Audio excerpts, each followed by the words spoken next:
Serge a 64 ans et est globalement en bonne santé. Il ressent cependant depuis 1 an un inconfort urinaire.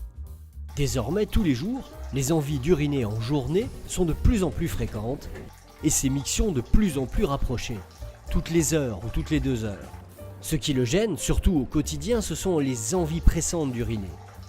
Il lui arrive parfois de ne pas pouvoir se retenir plus de 30 secondes lorsque survient subitement le besoin d'uriner. Lorsqu'il est incapable de se retenir suffisamment, il lui arrive parfois de connaître des fuites urinaires, ce qui l'a déjà embarrassé à plusieurs reprises. Il se méfie désormais de se retrouver piégé par une telle envie dans son véhicule, notamment durant les embouteillages. En prévision, il laisse une bouteille vide à portée de main dans sa voiture, prête à l'usage.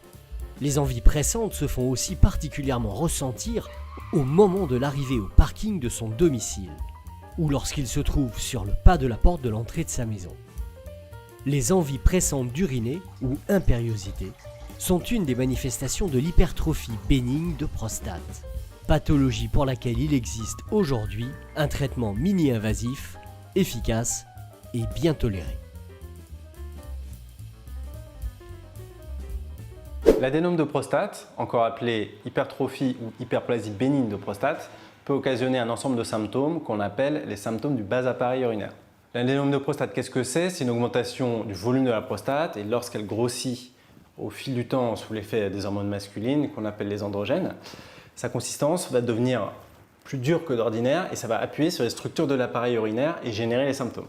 La dureté de la prostate va appuyer sur le plancher de la vessie, l'irriter et lorsque la vessie se sent agressée, elle répond en se contractant plus fréquemment que d'ordinaire et c'est ça qui va occasionner les envies fréquentes ou envies pressantes la journée et également les levées nocturnes répétées la nuit.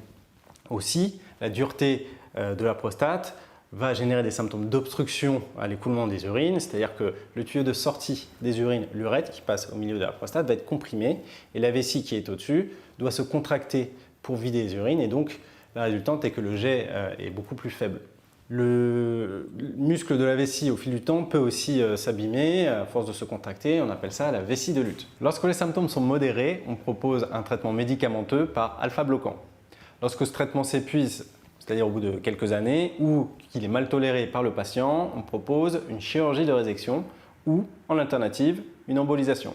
L'embolisation est un traitement conservateur de la prostate, mini-invasif et ambulatoire. Il est pratiqué sous anesthésie locale et c'est un traitement qui agit uniquement par les vaisseaux. L'efficacité de l'embolisation est superposable à celle de la chirurgie et elle a pour particularité de ne pas générer de séquelles sur l'éjaculation et notamment pas d'éjaculation rétrograde. Elle est durable environ une dizaine d'années avec un taux de récidive à peu près 20% à 10 ans. Un bilan complet est nécessaire pour établir le diagnostic d'adénome symptomatique. Les questionnaires servent à évaluer l'impact sur la qualité de vie au niveau des troubles urinaires, à rechercher également des troubles au niveau de l'érection. L'échographie sert, elle, à évaluer l'obstacle à l'écoulement des urines. Elle va mesurer la quantité d'urine qui reste après chaque miction, on appelle ça le résidu post-mictionnel. Elle va également rechercher un retentissement sur le haut appareil urinaire.